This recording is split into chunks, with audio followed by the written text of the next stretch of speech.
Wow. Good morning, everybody. I was giving you Welcome back to OK Aussie. grief. When doesn't You're she? welcome. Matt and Dyan. Always happy to please. This is a dangerous one.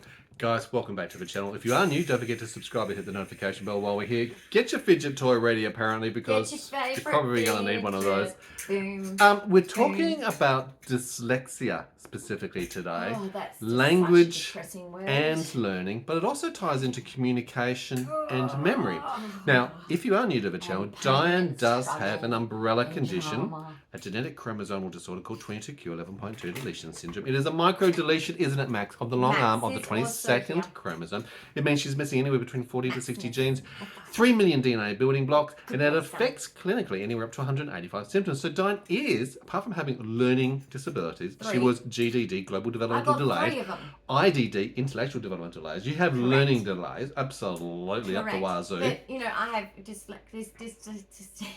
She has speaking problems, staying with aphasia. I had that as well. I had that in my teenage years. Stuttering, slurring, but basically it's got worse with seizures, lack of oxygen.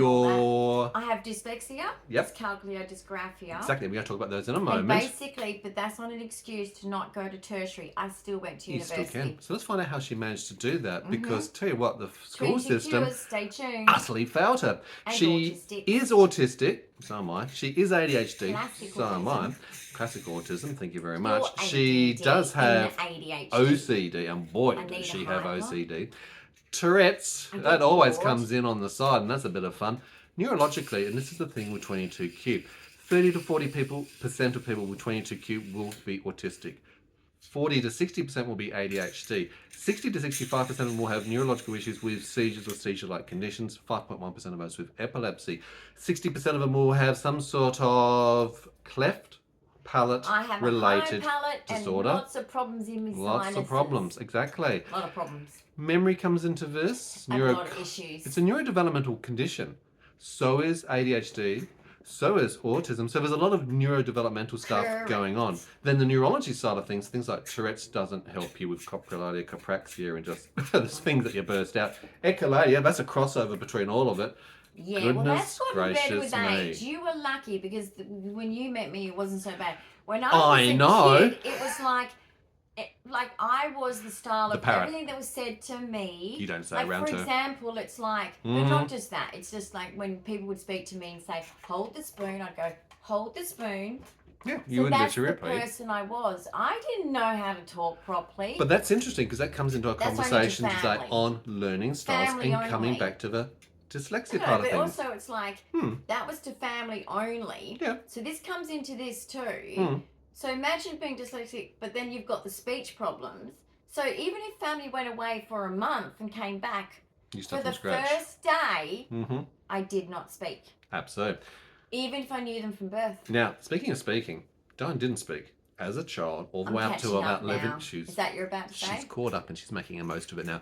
Up to about 11 years of age, she was mute, selective mute, and she progressed into that phase where she can find some words. Being selective mute doesn't help with your language, vocalization, and your learning processes. Small vocabulary. Very small vocabulary. Very small. Interestingly, she's made up for it now, and boy, can she talk the leg off a chair. Indeed. She went on to study psychology and has a lot to say about that. But a lot of people with autism actually do study psychology because they're getting to find out about themselves in the world and how to engage and interact. That other people had, because I was like, God damn it, why am I struggling so much to be a human? She is struggling to be a human. And everyone else is just... The other parts to this and Dyan's language style, apart from a Gestalt language theory process, she does have a hyper-detailed, and I do mean hyper-detailed, episodic memory. Eidetic memory, detailed oriented thinking, visual learning, and, like I said, the Gestalt language processing. It all comes together to understand why you struggled, why you got missed, and a lot of females do get missed for autism. Because learn. Everyone thinks women are crazy. That's true as well. And it's misogyny. Not that you're crazy, but that's the messaging that comes across. And even some women in the same industries have taken that on. Yeah. So, ladies, let's step up. Okay, it's not about you men. Oh, not about us, guys. It's you ladies. I am going to be firm on this. Whether it's medical problems, whether it's mental problems, or education, do not let a man or a woman that's working in certain sectors, and I'm not going to mention them because I'll probably get sued. Yep, don't mention but that. Do not let them treat you in a way, I know you more than you know you. Bullshit. Yeah, bullshit. If something hurts, it's real. If something feels wrong that's being done to you, it probably was wrong. So speak up for yourself, be your best advocate, ask others to advocate for you, including the opposite sex if you're dealing with misogyny, and say, right, you tell this person that that's not correct, because, you know, they won't challenge another male. They'll go, well, there you go, you're being challenged. Misogyny still exists in medical, guys. Indeed. Especially in Australia. Let's refocus this back to the dyslexia, because that is the topic conversation. Dyan with her ADHD will go off on tangents, and of course with her episodic memory. We'll talk about that later. She will go on and on. But sometimes I have to actually refocus. I think so too. I'm going to be part of that, because I've called out the misogyny of males in the health system particularly. It's not right, and not particularly appropriate. against autistic women. And it does lead to females, misdiagnosis or delays in diagnosis, and that means delays in management and care for the person. That's important. Now, what is dyslexia, you might ask? Let's get a definition. It's a learning disorder characterized by difficulty in reading. It occurs in children with normal vision and normal intelligence. Symptoms include late talking, learning new words slowly, and a delay in learning to read. Most children with dyslexia can succeed in school with tutoring or a specialised education program. Oh, so I got chucked in the room, door closed, told you not coming out until it's done, and I just sat there crying because I literally didn't know how. Yeah. Dyslexics teach themselves to read, guys. There's actually... I have to be my own teacher. It's actually very true. It is actually true. I was diagnosed in year 1. It's about, and when we talk about the precedence of dyslexia, it's about 5 to 7% of the population may have dyslexia. And again, with the spectrum of things, some might struggle worse than others. Some have more focus just on the language style, but can pick up things, depends on their environmental variables, the people around them, the encouragement and the supports. Yeah. Even though the special education teachers do try and help, the worst thing you've done, Australia, is you took us out of mainstream and put us in special education. Yep. You know what they did? They gave up on us. They actually did. X-Gen, they gave up. They stopped trying to get me to read. They stopped trying to get me to do the maths. I was doing basics. And you know why that's the problem? And these are mums. They were not qualified in my era. No. They were mums that were just very dedicated, very kind, very compassionate. So let's talk about a couple parts of that. To get somewhere. The irony of what you're just saying is when you're taken away to special education of the era that you went through, it's not to a specialist teacher with more wealth of knowledge and experience and hyper-trained focus in dealing with children who've got learning and reading disabilities. Most commonly, they were the volunteers. They were the parents who may have been pulled in by the teacher to help with it, while the teacher focused on the mainstream, the bulk of the class. The smart kids. The outliers, the smart kids may have gone off to do some extra sort of learning. The kids that weren't learning as fast to the same sort of level may have been taken literally to the cupboard or a small room, or to the oval or to the park or under the tree I liked with a parent to as do an autistic, repetitive exercises. Oh, it's dark and quiet. Love it. Now, here's the problem with this approach and that type of thing. One, logically, the children who need the most amount of help should be getting the expertise with the most amount of skill sets and capabilities. Why is it still a teacher's aid? And I'm not knocking teacher's aid. You guys help the teachers a lot. Sure. But what I'm saying is when it comes to the core learning, why did I, Australia, get a non-teacher? And this is not just an Australian problem. Bingo, and that's the point of this. It's an international problem, correct. It is. And we're seeing rates of this exceptionally in the US, the UK, Canada, New Zealand, all the way around the world as we go around. Now, that process that you just went through, children with dyslexia may not be able to read words, even if they've studied and learned them several times. So just because you're doing the repetition, you can be repeated as many times as you like. I saw the frustration in these teachers' eyes. How did that come across? Well, I took it very personally because I felt like for them it was like, geez, they must be wanting to get away from me because I know as an autistic, so you're feeling the frustration. You do have your thoughts. You're seeing the annoyance. In your head. And I remember, thinking like, gosh, like she probably hates me.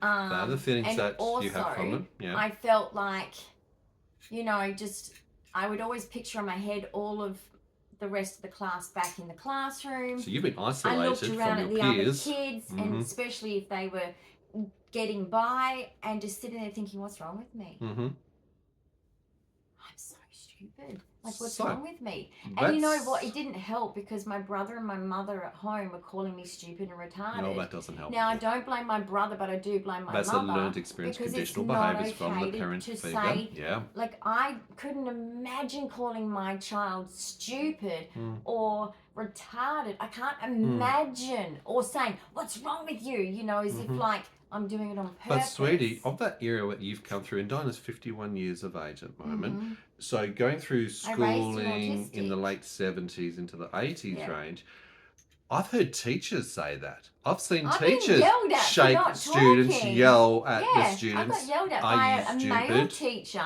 who was really tall. I was starting to thrive, so I was like, smaller I was in year 5, but I actually had a year 1 chair. Exactly. So I was very tiny in the lower primary. Yep. And I basically remember standing there just looking down because I could not handle the eyeballs. So I'm looking down and I'm seeing his thighs and stuff. That's my level of thighs and knees. Right. Like grey pants. I can vividly remember it. And I could not look at him because he was, you need to speak, and whatever else. I'm just going to point out that very articulate episodic memory that you just had there tied into a trauma response and the extra information that you fill in. There is hot in here. Yeah, it creates an emotional change. No, don't stop do that right now. It's the wrong channel. Right? I'm joking. It's very interesting though that you do retain memories Let's not take around the t-shirt off. feelings. And with that, you have a hyper focus as an autistic of sensory things. The sensory components, you'll start to think more about the smells, the textures, the other things that are going on with the other senses. So you'll remember the exact color, maybe the texture, you remember these like hairy legs, whatever it might be. Those things were grey pants. Very interesting. And they were actually a very interesting pattern, actually. I was really focused on the pattern. It was like a little bit of white in there. Detail with the little episode. speckles. What year was this? If we were to go back, you're 51 years of age. It was the end of 2nd term, which back then we had 3 terms. 3 terms. It was the end of 2nd term, year 5. Year 5, so you would have been 8 years of age effectively. 10 years year of 5. age. So year 5 is 10. A bit older? Yep, 10 years of age for year 5 at that time. So that's 40, let's say 41 years ago. What incredible memory that Dyan has actually got. Interesting. There's a video that we've talked about with her memory. Isn't it? Her memory, she can recall 18 months, isn't it? From about 18 months. Now, this is also an autistic thing about memory. The general population don't recall anywhere from ages 4 to 6. That's probably the earliest sort of memory. Dyan has hyper detailed about early memory onset, and she actually has incredible detail with accuracy, not repeated memory because someone's told her that. She actually knows this information they tested herself. that out, my family did, and I was like, see? Now, with the dyslexia and what you're actually experiencing and being yelled at is quite a common thing, the frustration around you, how you're made to feel. This is why a lot of students go into a downward spiral. Okay, this can then exacerbate, particularly for an autistic, other neurological things such as meltdown behaviours, ADHD, distractions, eloping. I did that in primary school because of the same thing. Yeah, but every single day, I did the same thing. But every single day, of primary school, except for probably a bit of year 7, but in year 7, you know what I did? Because I had a little bit more complex thinking. I'd be like, Mum, I feel sick. And I didn't go to school. Because I couldn't cope. So you're using that as a way to avoid. My peers in year 7 socially were going, zoom, and I was pathological demand avoidance. Like I was so immature. So I started to actually engage with 2 to 3 year younger children with playing with them. So you're at the same sort of equivocal level in a learning sense, Correct. communication sense, so you could fit in comfortably. What it shows, though, is for the student like yourself but and I had others. a meltdown every day Right. at school. So let's take that for a moment before Primary you school. talk. Every day I'd go home. Slow down. I'd take off all of my clothes. No, seriously. It's a meltdown. This is It's a how thermonuclear bad meltdown. it affected me at school. This is Yeah, how that's what I'm talking traumatizing about. as an autistic it was. I'd get home. So, you know, these people that act like the X generation that didn't go to special schools and can talk, and we have so many skills, we're doing so well. No, it's called trauma. Yeah. And a trauma response. And being thrown to the wolves and forced compared to mollycoddled. Yeah. And you don't have to. So because your mum or dad. education wasn't a good experience for you. No, because every day I'd strip off every single thing but my knickers. Right. Because I was sensory overloaded. Great. So that's what I'm pointing out. How it actually That's not normal. implodes, in this case, It's autistic. explodes coming out. Due to You're actually having extra school. results. So you become avoidant, pathological demand avoidant in Don't your wanna go to behaviours, school. not wanting to go, absconding, running away from. Correct. Additional neurological things Running such as home. meltdowns or sensory type of things such as meltdowns where you're literally coming home hot, sweating, removing everything. Yeah. And you want to Yeah. distance. You will look forward to the things that are not school orientated, so the weekends or holidays, but not going to school becomes even a PTSD, Yeah. post-traumatic stress disorder response Yep. in that And environment. then luckily, you know, I had such a relationship with all my cats that I remember as soon as I got to my street, I remember I could breathe again. Cat. I was so Isn't that? anxious Breathe that again. until I got Just to getting my home. street that I lived on, Yep. then I started to feel relief. And Okay. then I'd run and my cat would always be sitting at the driveway waiting for me. Thank God for cats, thank God for animals. Thank God And you for can cats. also see, if you take this little snippet, and I want you to pause for it because I want to talk to a few things. Sorry, my memory No, is in the way. that's No, but perfectly it's fine. true. This is a issue for me. Perfectly fine. You can see how this can also contribute to the autistic development, social development model, where the trauma response of schools, the teacher who's overbearing you, yelling at you, the at-home environment with the parent and the siblings saying you're stupid, you're a retard, or whatever else, the put-downs, it kicks at your self-esteem. Every It day. absolutely demoralizes you. You feel worthless, if I may put those words Yes. into the saying. I I'm trying to did. explain I that. did.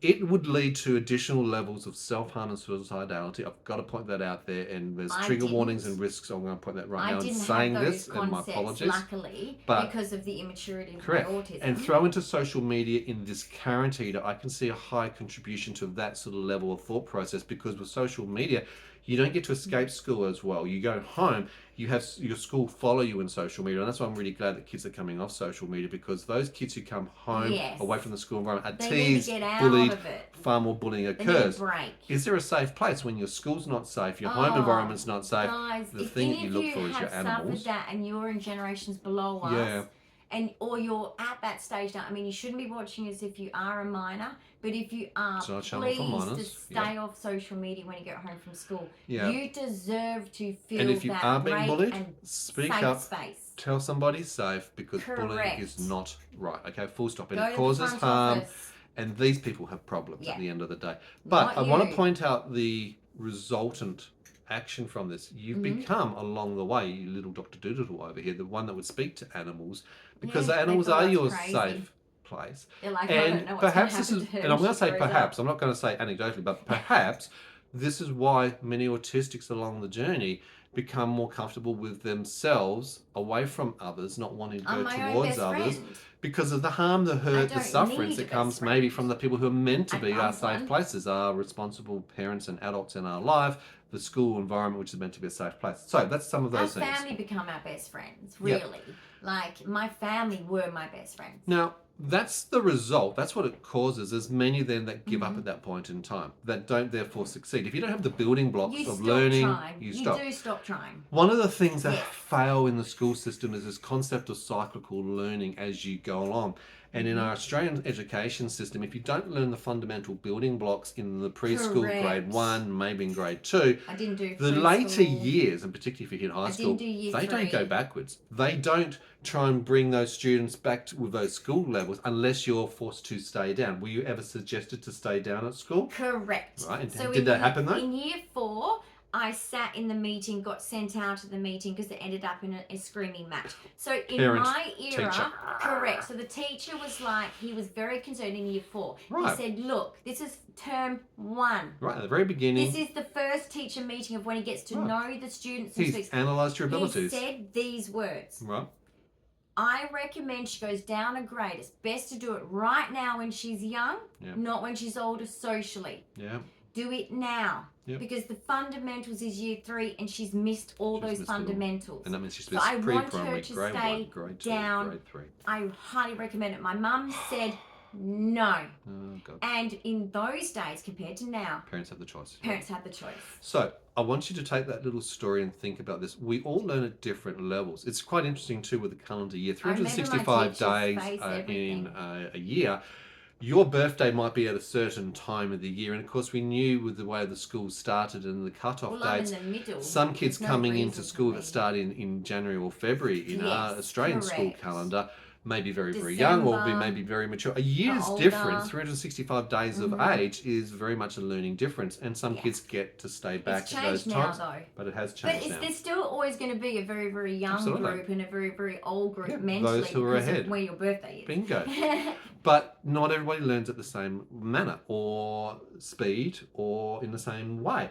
So that's very important to understand. You had an opportunity with a very wise teacher who was pointing out your deficits and the benefits if you were to stay back, but you had a resistance along the way, not just in education but in health, from a parent that was not contributing to what your needs were. Understanding you've got disabilities, you've got learning disabilities in this case.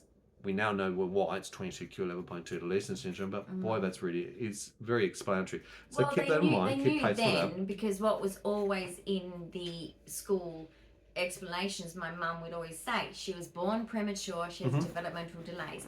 That was always known. Yep. And then the speaking, they used to say that. They didn't use the word selective mutism or autism, she can't speak well. No. Autism was only for boys, remember? She's very, very shy. She didn't speak until this age, and then it's like she doesn't speak properly, and I'd make up my own words, So basically it was always put down to developmental delays only. Yeah. So, and I do point this out. Female autism X-gen, research, the data, the statistics is all based on the boy-male model. There was no female data. So the imbalance in the diagnosis was literally 85% were males, 15% if you're lucky were females, whereas we now know it's literally an equal playing field. It's pretty much Females have masked that ability, particularly with social skills, and slipped through a lot of the cracks. You're born doesn't help with it in that era. social skills. Males are not born with social skills. It's a biology thing, so that when we have the babies, we look after them. You don't kill them. We don't kill them. That's probably a good thing. But like so that's why we are born with social skills. We've got to teach the children, right? We are the teachers of the children, and that really, I believe in that concept for children. Children need to be with women and taught by women, because we do have the instinct, and then of course these days there's education. Now, education is not just in education. Education is not just in the school. It actually extends into the home. And in that era, there was an expectation that carry over from the classroom into the home environment would be reinforced. You would be expected that you'd be going home with... Hold on, let me just explain. The parent would be there to do the reading, listen to the child read, encourage it. Would they be doing spelling activities, spelling out the words? They'd be doing maths sheets and counting activities and learning the times table at home, all those things. But in your experience... She never did. She said, you should know. You've been to school, the teacher's told you, sit at the table, you do it yourself. Or go to your room and do it and don't come out until... Do you want to hear about how that happened? Go on, tell me. The school, and this was... year 4, because of her, like this, and this is what actually really hurts. I'm sorry if it was triggering and stressful, and Diana's doing off her own choice in going through this process, because it is informative, it's educational, to create perspective to what people with disabilities, what people with genetic conditions, and particularly when they're missed, or things like autism, ADHD, or language communication goes. So year 4, because I didn't go down a grade, the school obviously thought, well, okay, lady, you want to do this? Then here's all this extra work. To bring You're going to have to do this with your daughter. Good luck on that. I knew straight away It was going to happen. It was going to be me. Yeah. She shoved me in my room. She'd opened the page. Here's the pencil. Closed the door. And that's all I remember is looking at the door closed, because we didn't have closed doors in my household, because, you know, my mum's a bit of a open door policy. European thing, you know, like nudity, there's nothing wrong with nudity. And I actually agree. There's nothing wrong with nudity. It's not all sexual. So basically, but she closed the door. So for me, a closed door was normally punishment. Right. So it was immediately a negative. aligned and assigned because to if I was negative and having a a punishment. meltdown, it was considered a tantrum. So, and Yeah. I'd happily go to my room. Autistics, To we get just go, away from yeah, that, let's yeah. do it. So I'd go to my room, but I still have my meltdown alone, and that's where I lent on Jesus. Not gonna lie, but basically, you know, the door's closed, and I'm lying there, and I gave it a go initially. Yeah. Right.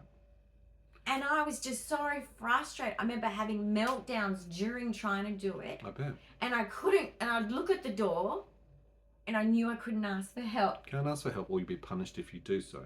Okay. Now, you're not going to magically self-learn and bypass the But dyslexia, there's more than that. dyscalculate, or dysgraphia. When I didn't achieve it, Right. and the school obviously were like, well, why is this not getting done? Right. She said, you know, you're being lazy. You're not Right. trying hard enough. Not trying hard enough. These are messages that are imprints, and they do Correct. remain with you for the rest of your life.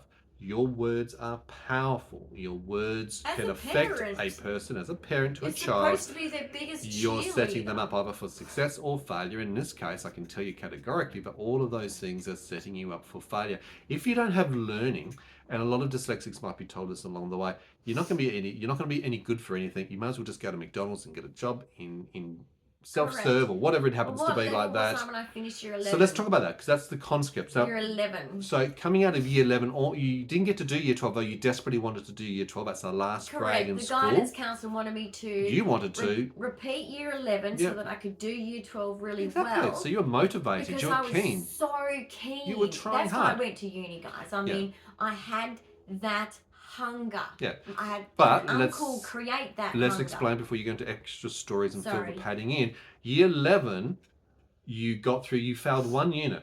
Just I one. failed human biology. One unit. You wanted to repeat got that. A for You wanted dance. to go through into I year got B for 12. You wanted to phys ed. complete that, which is really important, because if you don't have a completion certificate at the end of year 12 to step out, you don't get to step into things like TAFE or university or some levels of jobs. But you were destined by your parent to say, you don't need any of that anyway with your You're going to culture. get married and have kids. You're going to get married. You don't You're need going to have kids. education. You don't need an education. Sexist.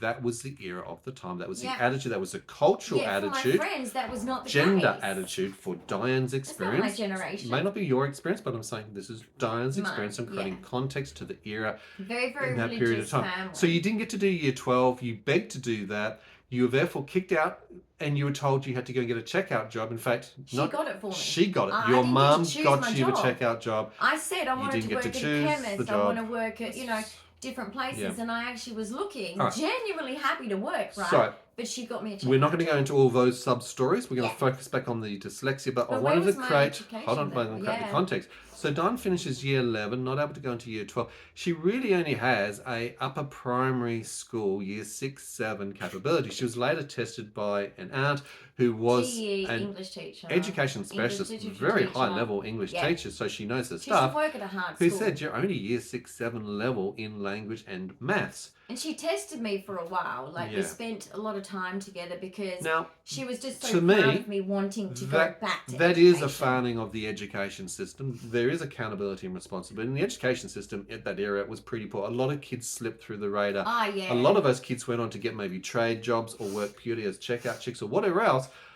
No, you We know, weren't given many chances. you weren't given a yeah. motivation. Yeah. You weren't given that chance to succeed. And Now that you, was at the crossover too with X Generation Women. Bingo. Where it was like, it was an era no, thing you again. should actually have a job. You can have it, you can have Yeah. both. You have kids and a job. So you We took were the you took that first self-motivation, generation. you took the help of a very kindly person who was educationally competent, Yes. and she tutored you, and Yeah. you brought your levels up. You went to TAFE, which is Technical Further Education. And I loved it. You subsequently went to I university. read the books before I You got studied psychology. You got sent to the dean's at university. You thought you were in trouble, a bit like primary school again. This is primary because school she got again. incredibly good What marks. did I do? Top grades in her assignments, ADHD. top grades in her exams, and she actually went on to achieve and complete and loud. solve one of the puzzles that are presented to all students, all the cohort of all psychology students at that university each and every year. Hadn't been solved for a number of years. She, this little one over here, solved that problem. My friends were so shocked. how does the person like, who Dyan? can't learn, Huh? who has been She's squashed, stupid. who said she's been told adamantly that you're useless, you're a reject, you're retard, all these things. Uni acceptance letter? When you got your uni acceptance letter, What did I do with that? ripped it up in front of me. Did I have a meltdown? You had an absolute meltdown. You said, I can't do this, because you have the memory of so many years of people in your mind. When I said to my mum, guess what? I'm going to uni. Yep. Now, I'm the first... It's all right, process it. It's okay to sip with it. I'm the first female of both sides of my family to go to university. Bloody well done. A science degree in psychology. Bloody well done.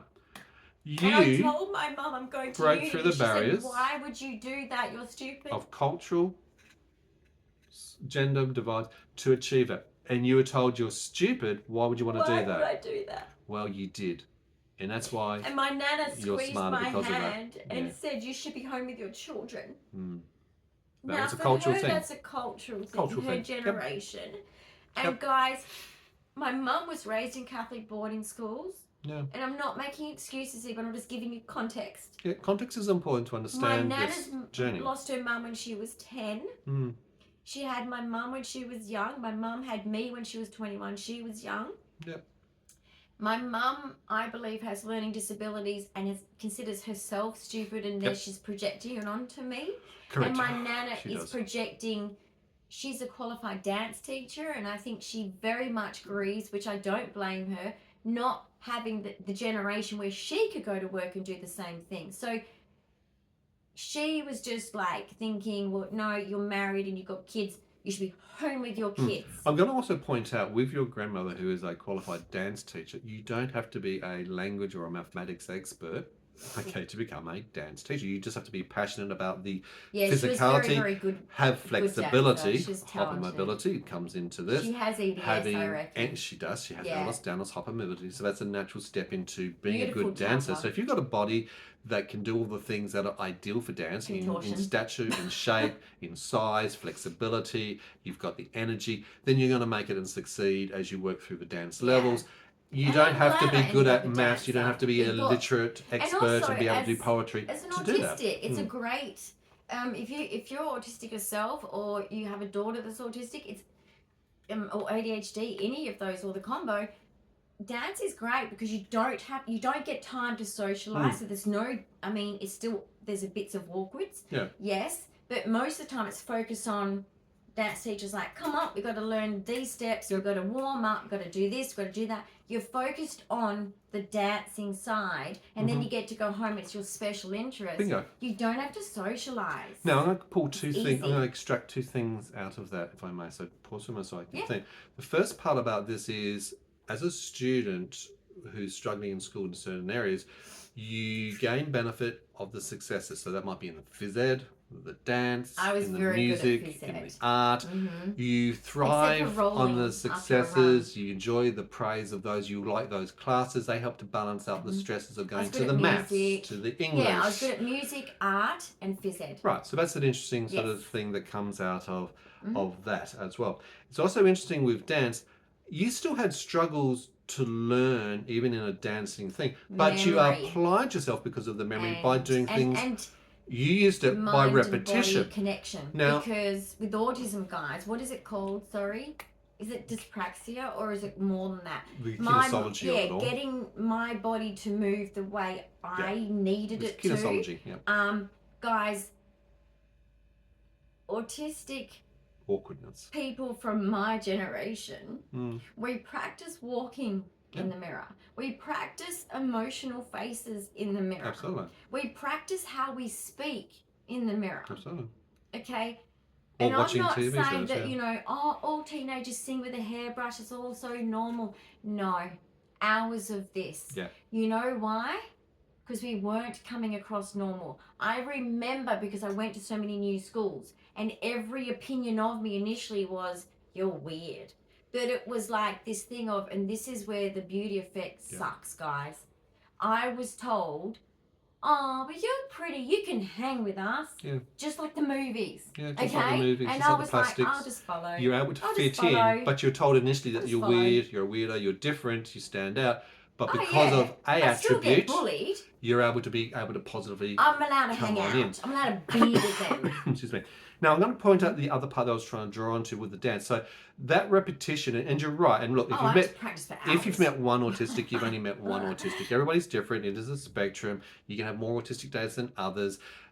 Let's leave that to another conversation. But I want to point out with your style that you learned, you had learning difficulties in anything that you did. You took longer than other people to learn. But once you got it, you got it really well. The teacher in the dancing, you were doing this by repetition. You wouldn't learn it on the spot. You go home and practice for the next 6 days and nights. And then I'm the one, like the teacher would actually look at me like, oh, practice at home. To me. Now, I was always the favourite front centre person. Okay, I was the Maddie Ziegler. From Dance Mums, if you've seen that TV show. Because when I learnt whatever I learnt for the first time, it wasn't that they were judging. I'd go home, practice for hours a day, come back from a tiny age, and it's mastered. And to the point where every teacher, every school I went to, and there wasn't that many schools, it was, can you show the class? Because that's brilliant. And I'm like, what? Now, I'm also going to point out something. So don't talk for the moment. I want to try and think through this process. Yeah. That intense practice, that hyper practice, it's a bit like the hyper focus on the episodic learning in some ways. I'm coming around to that loop and I'm going to explain. So because you spent 3, 4, 6 hours a night a day learning and practicing and getting it right in front of a mirror, and you come to class the next week and you're able to do it perfectly. She's always dancing. Here's my first question. Are you a good choreographer? No. Right. Not at all. So I was a student teacher. We had to choreograph. I said to my friend, there's only 2 of us, I said, can you just do it all? Okay, so I want to point out why. I can't do this. You can do the dancing by practicing the steps and the learning by rote, by practicing something over and over and over again. The steps are like the application in a real world situation to take that learning and apply it, Dyan's not a good choreographer. So she's got a million different steps. She can't string 2 steps together in sequence to make a good it's like, how do you get performance and dance routine. We could do what? So that tells us something interesting in the other sort of learning. So if she was able to apply repetition or rote learning in an education sense of language or maths, is she going to learn? Well, we just seen in the dancing that she can't apply it to another way by choreography. It's the same sort of thing in the language. Just by doing it over and over and over again, does she remember it? Does she retain it? Is there a crossover of cross-learning that she can apply it in other variations? No, she can't.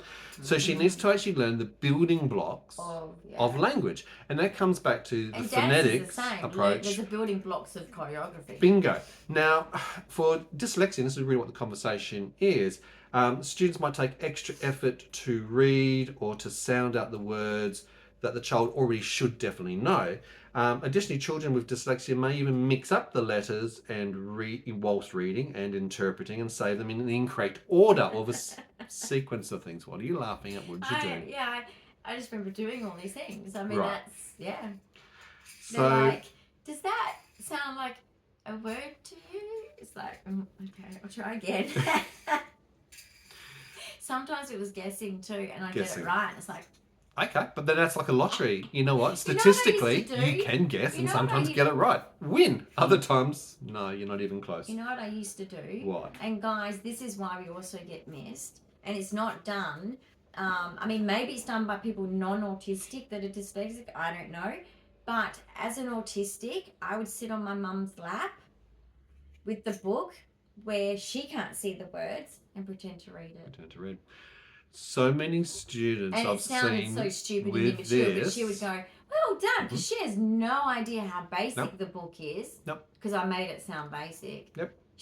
if she knew that it was more complex than that, she would have gone, no, that doesn't sound right. Yeah. But my you mum's have not. just explained one of the strategies of how slipping through the cracks sometimes occur both in the classroom environment, but also in the home environment. I wanted the feeling from my mother to say, oh, well done. I applaud you. Success. Naturally. That's a natural thing that you want to have. So guys, that's the incentive to doing if it. you've got a child, you've got a friend with a child, okay, keep an eye out for stuff like that. That's if they are reading to you and you're not seeing the words, be careful. Okay, check every now and then. Because if they are having a struggle, they don't want to disappoint you. No. That's an incredibly good point, and that's what we're pointing out. The trick is they have rote learn by memory to pretend I'm tracking my eyeballs as if I'm reading. I'm turning the pages as if I'm reading, but I'm actually just telling you a story and by memory to get through. And that's what happens a lot in the school environment, and that's where they get missed. Now, interesting, as an adult of 51, recently I noticed on the TV, I asked you to read something out. And she read something out that I asked her to read out, and I'm thinking, where the hell did she get that from? Where are you? I was looking around and I'm thinking, what was it? And then I realized you're reading not the letters back to front, but you're reading the words and the whole sentence structure, more complex version of this. Rather than reading left to right as we do in Western dialogue, she was going to an Eastern dialogue way, or like Cyrillic. Trying to choose a hand to write with. But that's right. I don't know. Yeah, are you left-handed or right-handed? I'm non-verbal, but I'm just going.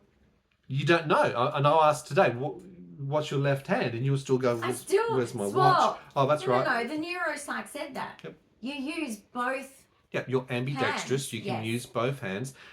Because over the years, you haven't learned. Discovered has not been able to read and write. When did you get discovered that you couldn't read and write? How did that happen? Do I share the story or do you? No, you. I want you to share the story, please. So the story of how I got caught. Caught out. Exposed. Okay, how did you get exposed? Come on. Okay. So, I remember sitting there and it was a beautiful spring day. It was beautiful, right?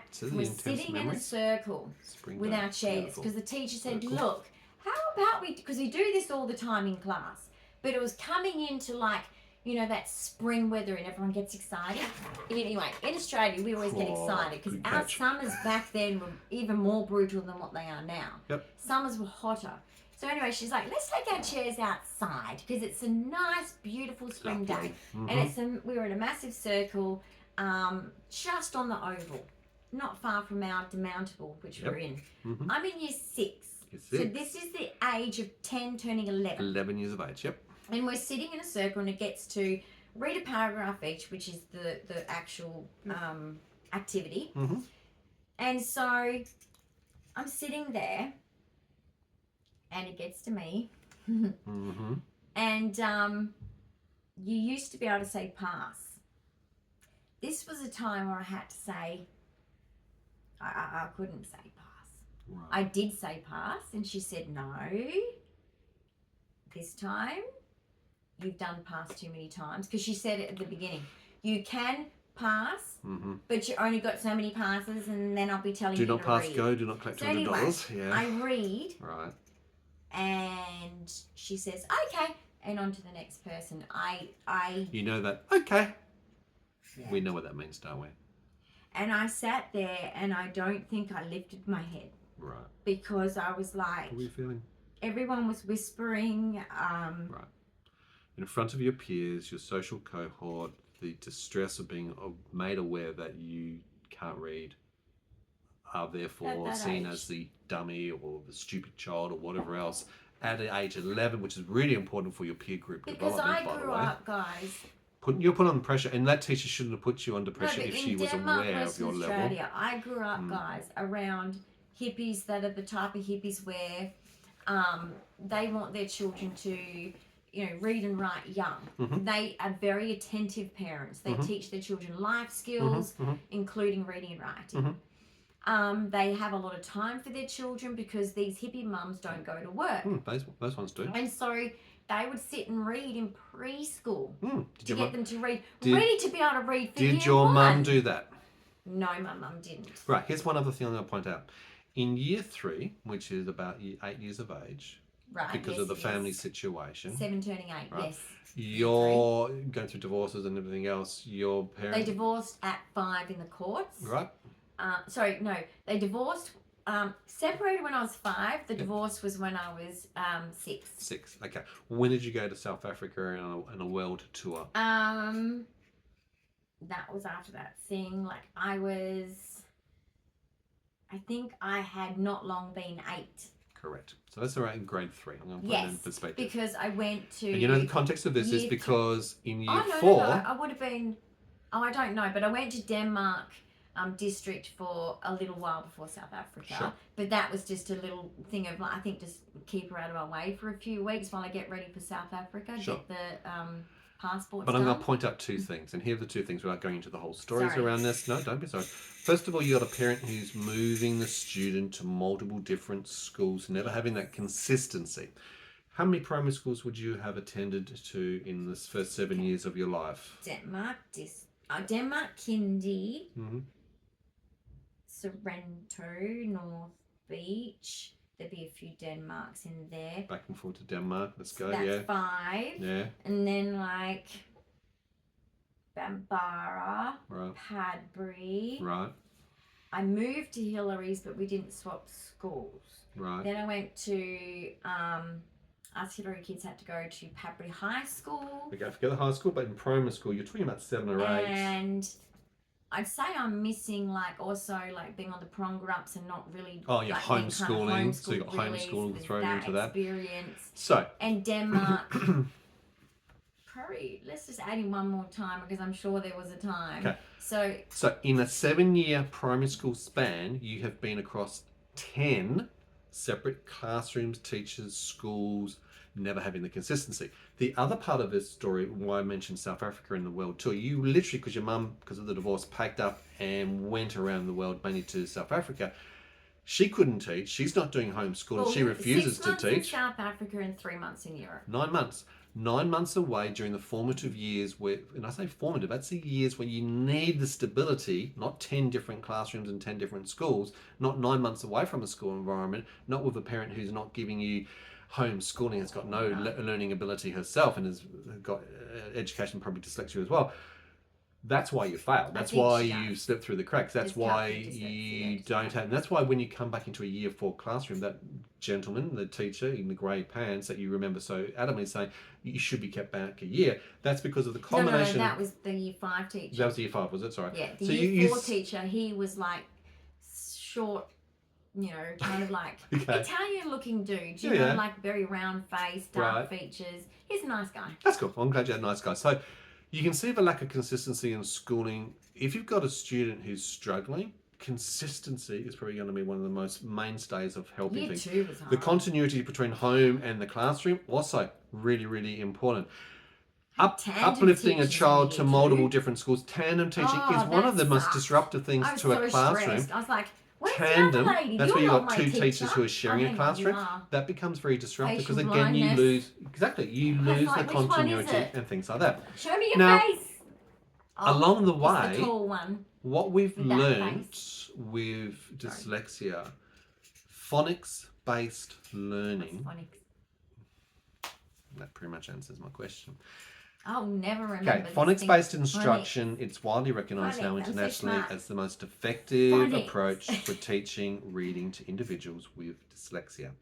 The method focuses on the relationship, between sounds and their letters. They used to do that with me. Helping dyslexic learners decode, and here's the trick. You're decoding like a spy, a mystery novel, how the words and the letters build a relationship and the foundation for reading. I do agree with that because, guys, I used to play a lot of mental gymnastics learning when I actually got to the point where, and I'll tell you this is what amazes me. My nana, right, who's 90 at the moment probably, right?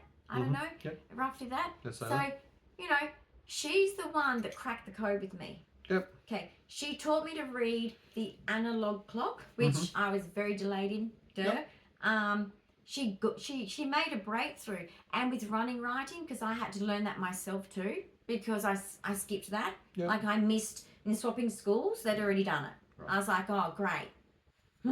No, So that's the key point. No, we don't print now. We do running writing. Cursive writing. Yep. No, it's in our generation it was running writing. So I'm like, that does not look. I'm like, geez, why do you have? I just got this one. You learnt the bat and the ball. And this is the dots for Yeah. me. But I'm just like, I just got that one, and now you're giving me the dots of. Is that an L? Did you ever get your pen license, by the way? No. No. Okay, that's another They story. didn't even give it in sympathy. And do you know what I always used to get for a merit award? What was that? You try hard? She has a lovely smile and she's very kind. Okay, so that's what they focused on as your And achievements very at school. You're very helpful. You know why? You know why? Go on. You know why? You go on. It wasn't even my job. I used to steal it. If there was a dedicated job list, like some teachers most did, classes some, had, yep, and assigned. In our generation, some did, some didn't. Yep. But basically, I'm like, I don't care. Pencil's nice.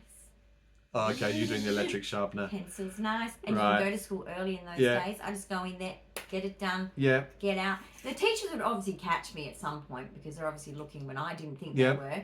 And then the person would get there and go, hey, someone's done my job. Right, I'm going to wrap you up because you're going off on other I'm stories again. So my apologies, her episodic memory will go off on major tangents and we've got a little bit of time left. I want to go through a couple of key points.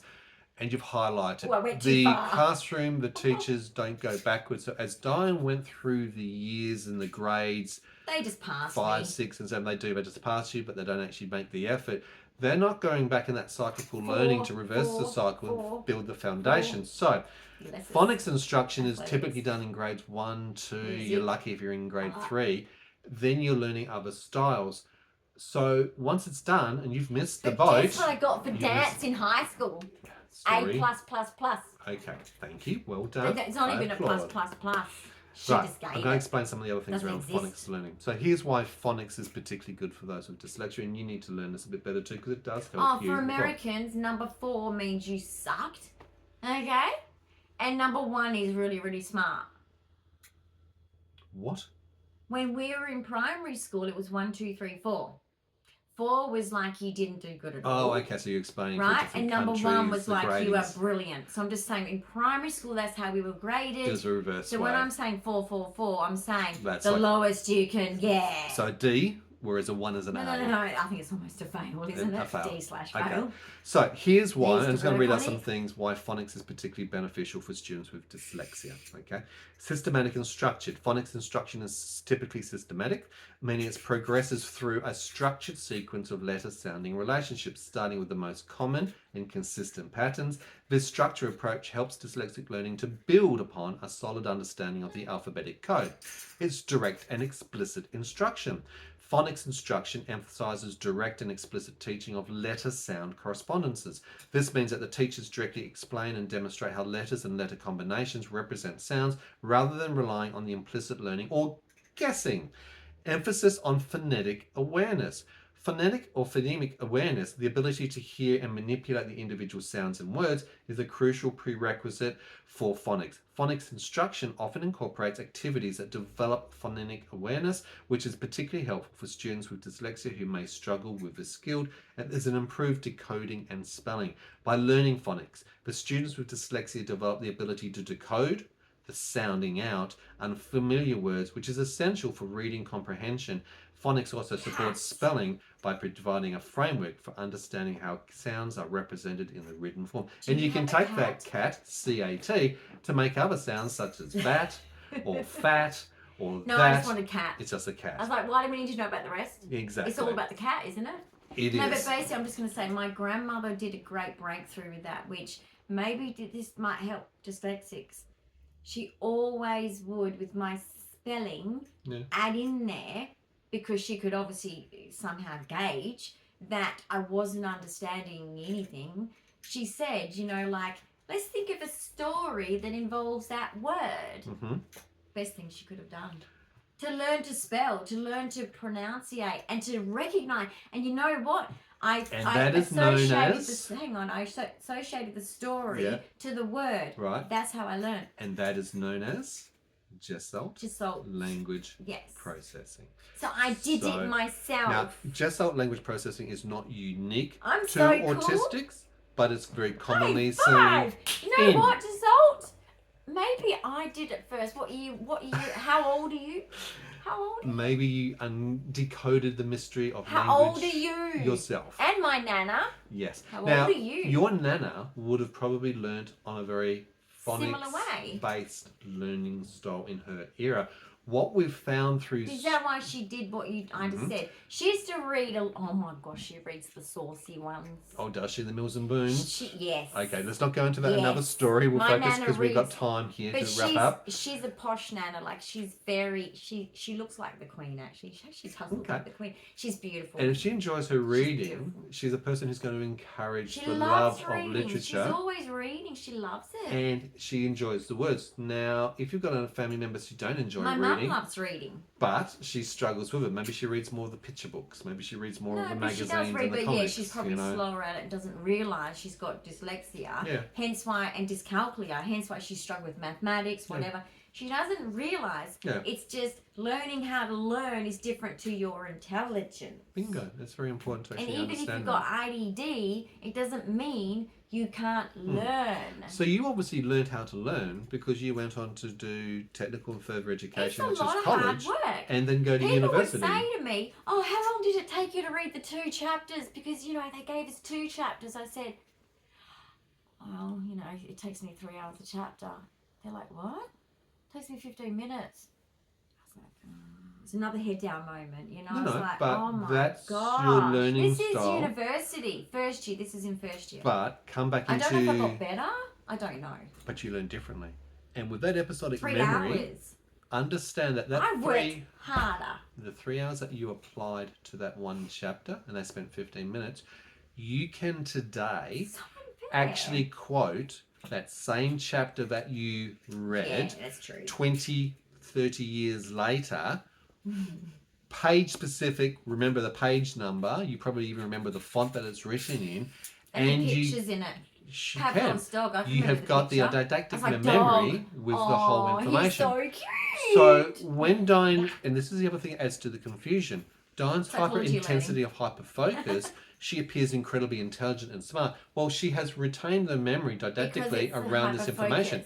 Can she apply the psychological learning to herself? No, she can't tie her own shoelaces. But she knows the information. Not really either. But she knows the information and she can recall it. It's like Alan but Pierce. That causes confusion when someone sees it and thinks, "Wow, you're very smart." I know, because but then you struggle with the basics of communication. So I read Alan Pierce for this body language thing. But of course, autistics guys, we all know that we don't have that. But Alan Pierce, read his books. Okay, there's even a business one if you have to go to work. So there's one for workplaces. But basically, and I've read both, but I favour the first one because I've never had, sadly through 22Q, never really had the opportunity to have a great career, which is always going to be a grief for me and a sadness for me. But basically, I make the joke all the time. I'm like, well, it's not in the Alan Pierce books. I have no idea. I don't know. I don't know if they're lying because I have to replay things and go, and I look for all these theoretical symptoms because if I don't see them, I'm like, I have no clue. No clue. I still get tricked. I still, I'll even argue it with you because you'll say, no, they're just manipulating you in this and this and this way. And I'll go, no, they're not. So that's the autistic side of things. We have discovered only recently to realise that you are very much a just language processing person with hyper-intensity episodic memory. So that's explaining. But I make it look good. That you make it look good. You seem to pass, but that causes confusions in others as to why you can't. Cramming? But other people think you're able to achieve, but you're actually not processing or understanding. I'm not achieving anything. Please. Couple of questions. Do not give me that. Are you dyslexic today? Yes. Dysgraphic and dyscalculia? Yeah. Do we do checks and processes when we talk about budgeting, account payments? When I go to pay any bill... So that you don't pay someone $10,000 rather than $10, for example. Yeah. Things like that. When I pay the bills, right, I just say to him with each one, hey, can you... That should say this amount of money. Can you tell me if it does? Yep. And he'll go, yep. And I go, great. Because even with, numbers, as you can imagine, flipping numbers, you don't want to do that. And some bills, sometimes we'll see this, particularly if you're shopping, you'll see the first letter, maybe the end letter, and you'll make up in between. You'll say a word, I'm going, no, that's not the word. You need to look at the whole letters of the words and come back to those phonetics and the sounds. what is that new word, or what is the name of that book, or what is the name of that product for you to get it. And that sort of thing happens in your day-to-day life. Sometimes you'll flip sentences, sometimes you'll flip words, sometimes you'll flip the letters. Is it a P? Is it a B? Is it a 9? Is it a 6? Is it a 3 or an E? B These can are go common. and take a long walk of a short bridge right now. So the challenge is still there. Who designed the letters? You have many patterns, and see, I see letters as patterns. I don't see, and I see numbers in like a colourful format. You do. You actually do. I see letters as like, you know, patterns. You know, like some people have a tattoo and trying to work out what the pattern is. Yep. Like a font. Okay. Yep. I just don't see letters as, you know, like for example, when I see an S, I still say in my head snake. I don't say S straight away. No, and we've discovered that as well. I have to say snake. Oh, S. Yeah. So, David on Love on the Spectrum, the US series 1, 2, 3, he's very he also strongly in the sees colours. the numbers as a Yeah, colour numbers theory. as colours. Same Whatever as it's yourself called. in that regard. I can't remember. I want to ask you a question. Roman numerals, you know, the I, the V, the X, M, the C. Take a long walk of a short bridge, please, How, right now. how did you go in school with that? Well, I was in high school and I actually said it to a teacher. I had a very good high school. Yeah. I was Very tolerated. tolerant. I was allowed to walk Understanding out of of your class and go differences. for a walk so long as it was 10 minutes Because max of the ADHD. back Yep. at class. Okay, yep. Right? Prevents And meltdowns. they knew I'd argue anything. Yeah. How is Animal Farm And the they book? knew, I argued that it was about animals. It's not about animals. Politics. It's about that politics. you're not, like, you teacher are not getting it right. And he's looking at me going, oh shit, how do I teach this child? Anyway, Roman numerals. the Roman numerals, I said to a teacher, I said, that's from the olden days, okay? Why do we need to learn? I mean, Because logical, that makes sense. instead of wasting my time, Yep. as you can see, I'm finding it hard. Can we just stick to numbers? I literally said that. That's how stupid I was and immature in mind. Now, a person with dyslexia in high school. can potentially learn and understand Roman numerals, but they will I find do now, but it challenging at I had to very best. focus on it to learn it. Dyslexia particularly affects Oh the ability my to goodness process and me. understand written language, which includes letters, words, and of course numbers. You're going to have problems most likely with number processing, and whether it's direct or universal Except, consequences of dyslexia. why? Roman numerals suck, I'm afraid, for you. So why Yeah. did I do brilliantly at statistics? Okay, patterns. And why do I What- remember more than, like, on average, guys, I think you can only remember 6 digits, but I can remember more Sometimes up than to that. 7, yeah. Okay, I can even go up to 8. Yep. And others are like, wow. So 6 to 8, I do brilliantly at, and Sure. most do 4 to 6. So as we or wrap something up this like that. episode, I'm just going to point out Yeah. some of the Why? contradictory If I'm so stupid with numbers. strengths of dyslexia. You learn And 5 differently. look like S's. Hold That's on. really I've got tricky. 2 minutes and I want to try and wrap this up. I don't like that. You've got a It's a different funny snake. style of learning, but you've actually The got car drove over the snake. Sorry. you've got strengths. And this is a part It's a lie. with like autism itself. There are superpowers hidden if you can decode them and work this out. What we've found along the way, and you've actually gone into jobs you've worked for myself in the areas of IT and in marketing, where SEO. pattern matching, Love discovering very intense patterns, numbers and things like that, you did exceptionally well. In psychology, when you're studying statistics, I did really well. you did exceptionally well. If I was to show you blurred images, you'd be able to decipher what that actual image is Yeah, it's easier well than the other better ones. I joked about than that the with general population. And this is the thing that I happens joked with about those that with with him online dyslexia. because you know what? Yeah. There was something I was doing online. I think it was a purchase that we had to make. It was probably, I think it was something medical. Yeah. Because things that are medical, sometimes you buy it from weird places. Yeah. And anyway, the image was, and I said to him, because I failed at the clear image, and then they gave me a blurry image This because is they the, really wanted to make sure I are wasn't you a a robot, robot? right? Yeah. Not a robot. We all know that Are You a And I Robot did test better on with that IT. one, and Yeah. he said, well done. Well you know, done, like, you. I didn't even see that. And I'm like, No, no. I got it right this time. You did. But I didn't get the 2 clear ones. No. But I got the fuzzy And it's a known ones. thing. So you'll be able to decipher I just thought fuzzier that was images. more proof I'm stupid. You will see complex patterns and things, a bit like Escher's puzzles, part of the artwork and illustrations of Escher. I do, You will be able to decode some of the complex things. I love abstract art. Far better than those in the normal population. And statistics is one of those things. That's where, and look, there's autistic strengths as well around, for some autistics, not all, but for some autistics, around numbers, number matching, patterns. Yeah. And that's your style. But you've got a specific learning style. You've shown that the primary school education and even the high school failed you. You had to find out a way to learn yourself. And this happens with a lot of dyslexics. Yeah, locked in my bedroom crying. Very good. I remember the tears on the pages. Techniques and educational training for teachers on how to actually discover, to be able to diagnose, but also then be able to support and educate those with dyslexia. That's a failing. There's a big failing. Internationally, we've gone through many loops to teach us. in the learning cycles, 2025. and they do go through cycles of learning. They took away the phonetics, and I thought, we have to do it this They style, changed this it style. many times, yeah. Well, the phonetics is the grassroots learning foundations for learning, rather than relying on a rote learning style. Yeah. If you get the grassroots, the foundations, you can build upon those foundations. And that's why, for my autistic son, I said to every single teacher, because I didn't want him in special ed, because in his generation, he would not be where he is today, because they would have put him down as, nah, he's no good. And I'm like, well, look what I've done. I knew what I'd done. I'm like, you're not going to treat my kid like that. No. So I didn't say anything, but I said to every teacher, any issues, let me know. If he wants to go to the toilet, you'll let him, won't you? Right? And then I'd say, if he's struggling at all at any point, and I'm talking even if it's just a little, you let me know. Absolutely. And then he was, when it came to year 3, actually. So that's the year, obviously, that, like you're saying, formative years of getting into the good stuff. And I said, right, not a problem.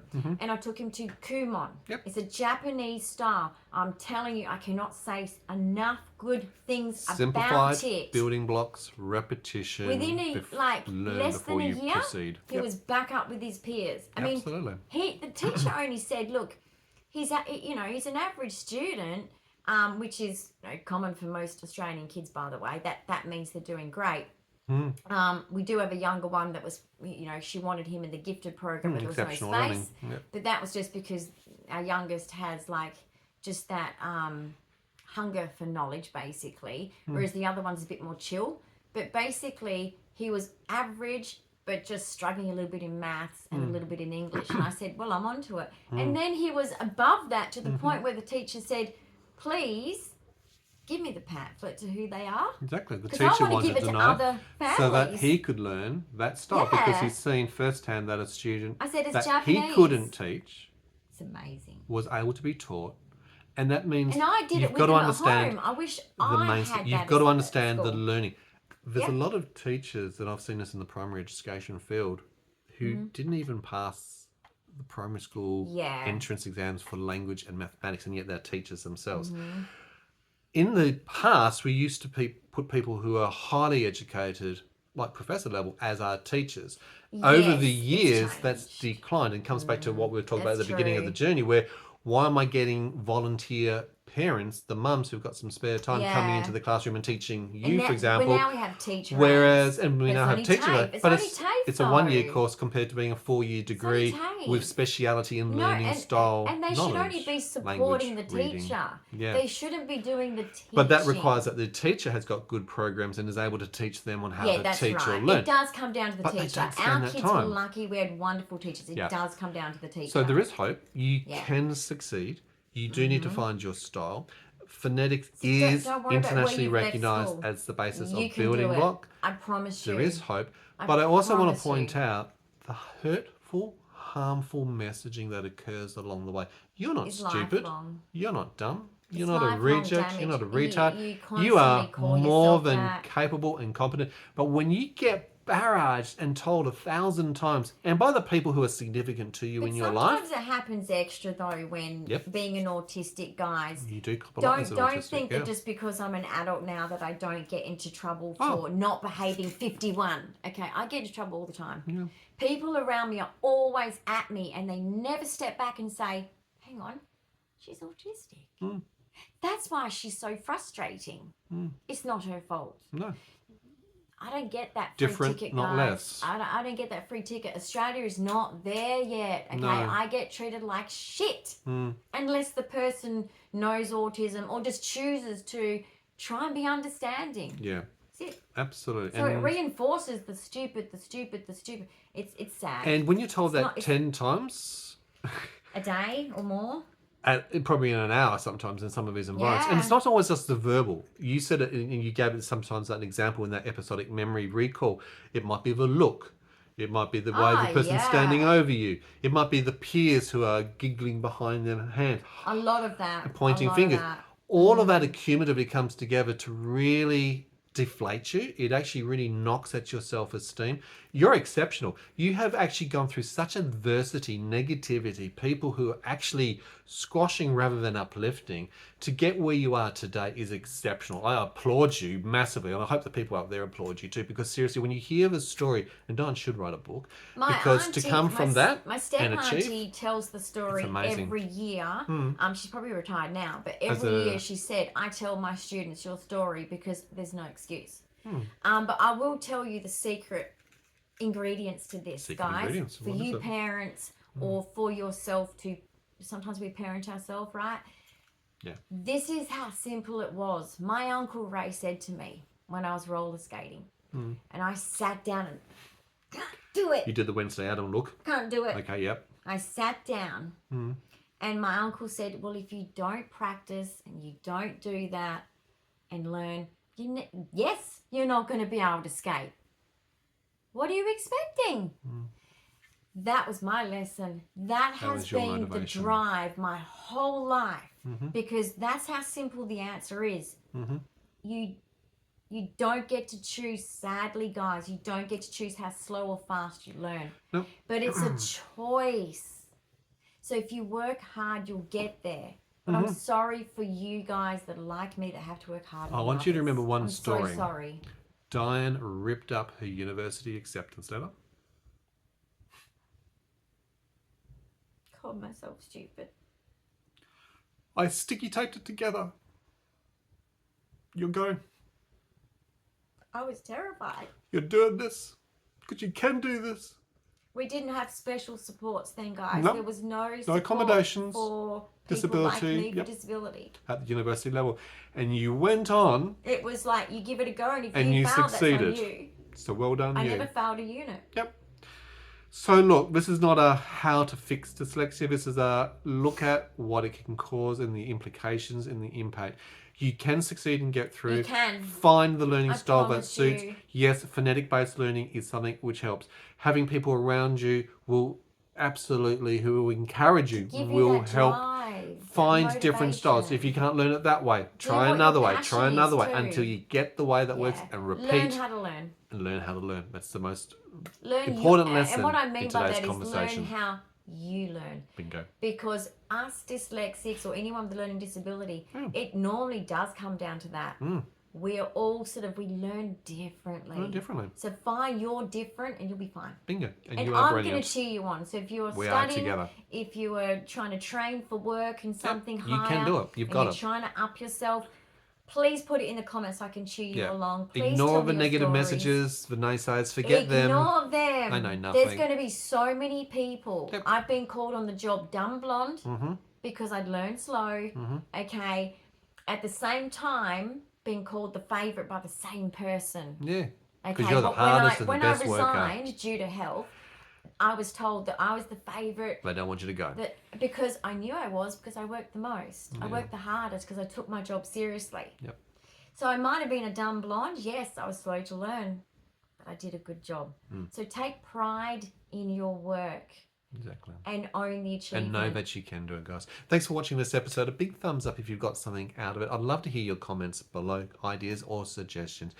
If you've had learning difficulties, experiences in the school Don't environment, let it stop dyslexia, you. like I said, anywhere between 5 to 7% of the population has got dyslexia. They're still struggling on the correct protocols and processes. Curriculum. Everything from rose-colored glasses to learning and spatial awareness There's to a few using phonetic. programs that can improve There are it, different but styles, no but it's unique actual for one each individual. thing, Okay, yeah. just please understand that. If you're new to the channel, please subscribe and hit that notification bell and share our channel so other people can hear the same message of encouragement that there is hope out there and perseverance. You will get there. You will. And thank you so I much promise. for watching today's Look how episode. stupid I used to be. You're not stupid. You're Not very, very anymore. smart.